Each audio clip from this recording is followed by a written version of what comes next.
Hello, Hillside. Today we're going to be talking about exercising your hands, the importance of exercising your hands.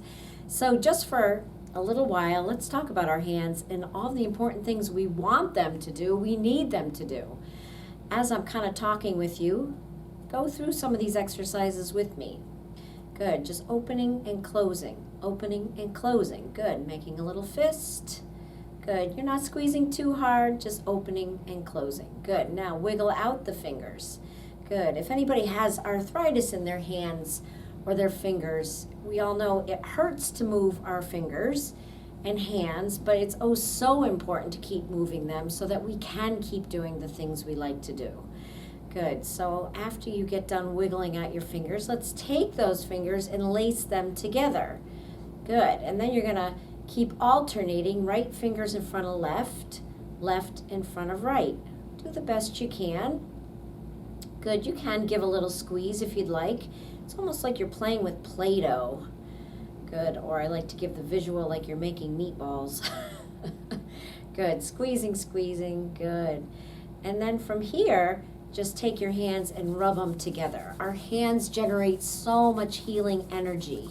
So right now, by rubbing them together, you're creating this warmth and energy that you can use all over your body. But for right now, we're going to take this warmth and energy and we're going to bring it to our hands. So you're going to take that energy that you just generated and you're going to massage your hands and your wrist.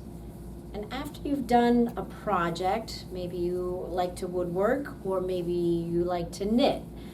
Or maybe you're on the keyboard, you're typing, whatever you're doing, your hands might feel it. So this is always a good exercise to do after you've been doing a project that utilizes a lot of hand movements. Good. And then from there, we're going to take our hands apart again. And now I'm really going to quiz you here. See if you remember all of your fingers, the names of your fingers. We're going to take the pad of the thumbs. In fact, take the thumbs and rotate them. Good, and then reverse that rotation. Good, so we're going to take the pads of our thumb and we're going to just tap all of our fingers from our pointer down to our pinky and then pinky back to pointer.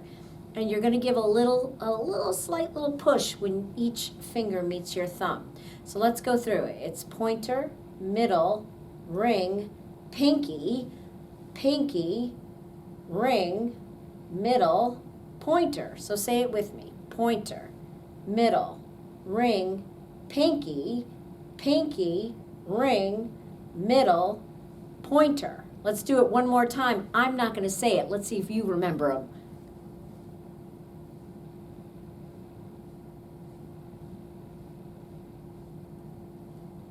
Awesome. How did you do? Let's just extend our arms, rotate our wrist. Good. And then reverse that.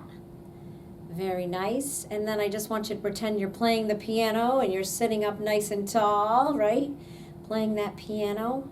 Very good. And then bring the arms back up again. Now your fingers spring open and then they touch. Spring open and then they touch. Spring open and then they touch. Spring open and then they touch. Good. The last thing we're going to do is just shake your hands out. Good. Just loosen up the wrist. It's nothing too fast. Good. And then just let your hands flop. And then it's like you're drying off your hands after you washed them so many times all day long. Drying them off. Good. So hopefully your fingers and your hands feel a little bit more energized, ready for a big project, whatever you have on tap for today. Thank you so much. I'll see you next time.